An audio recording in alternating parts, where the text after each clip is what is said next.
Hello students, welcome back. आज हम आपकी पुस्तक व्याकरण का तीसरा पार्ट जो है मात्राएं वह पढ़ने जा रहे हैं। क्या है यहाँ पर दिया हुआ है आपको आइसक्रीम। इसमें बड़ी ई की मात्रा है, तो में ओ की मात्रा और आ की मात्रा दोनों मात्रा दी गई है, तब जाके बना है तोता। यहाँ पर देखिए क्या है बच्चों, ऊपर दिए गए चित्र को देखो, उसके नीचे लिखे शब्दों में कुछ रंगीन चिन्ह दिखाई दे रहे हैं। ये रंगीन चिन्ह ही क्या है, स्वरों की मात्राएं हैं, जो क्या है व्यंजन के साथ स्वर न लिखकर उनकी मात्राएं लगाते हैं, तब जाके क्या है एक शब्द बनता है। जैसे आइसक्रीम, क्या है जैसे आइसक्रीम। भा आ ल उ भालू, ऐसे थोड़ी लिखा जाएगा।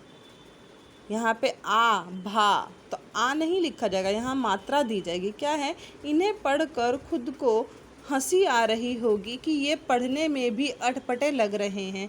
इसलिए स्वर जब व्यंजन से मिलते हैं तब इसका रूप जो है वह बदल जाता है, और यह बदला हुआ रूप क्या कहलाता है, मात्रा कहलाता है। जैसे आपको यहाँ पर दिया हुआ है स्वरों की मात्रा। स्वर कौन से हैं, अ आ ई स्वर हैं, इनकी मात्राएं ये दी हुई हैं आपको। व्यंजन में अगर मात्रा को जोड़ दिया जाए तो म में प्लस अ किया जाए तो म बनेगा, ख में आ की मात्रा दी जाए तो खा बनेगा। ठीक है, और उसी तरह यहाँ पे क्या है आपके वाक्य दिए हुए हैं।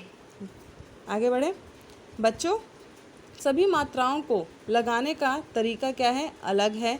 कुछ मात्रा व्यंजन के ऊपर लगते हैं तो कुछ नीचे लगते हैं, कुछ व्यंजन के आगे लगती हैं तो कुछ उनके पीछे लगती हैं। जैसे र के साथ ऊ या बड़ी ऊ की मात्रा उसके आगे पीछे या ऊपर नीचे न लगाकर क्या लगता है, उसके पेट में लगती है। जैसे र प्लस ऊ बनाया तो क्या बना, रू, तो इसके पेट में जाके लगी है ना।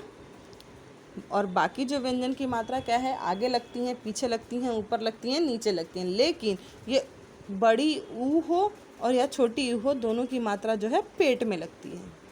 अब री की मात्रा हमेशा व्यंजन के नीचे पैरों पर लगती है।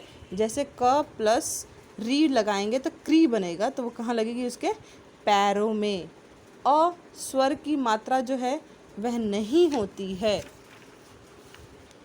ध्वनि या वर्णों के मेल से शब्द बनते हैं। ध्वनियों या वर्णों के मेल से शब्द बनते हैं, लेकिन किसी भी वर्ण को किसी भी वर्ण से मिला देने से शब्द नहीं बनता है। अगर वर्ण वर्ण को मिलाओगे तो शब्द नहीं बनेगा। जैसे म प्लस र प्लस ग, मरग, मरग कोई शब्द हुआ नहीं।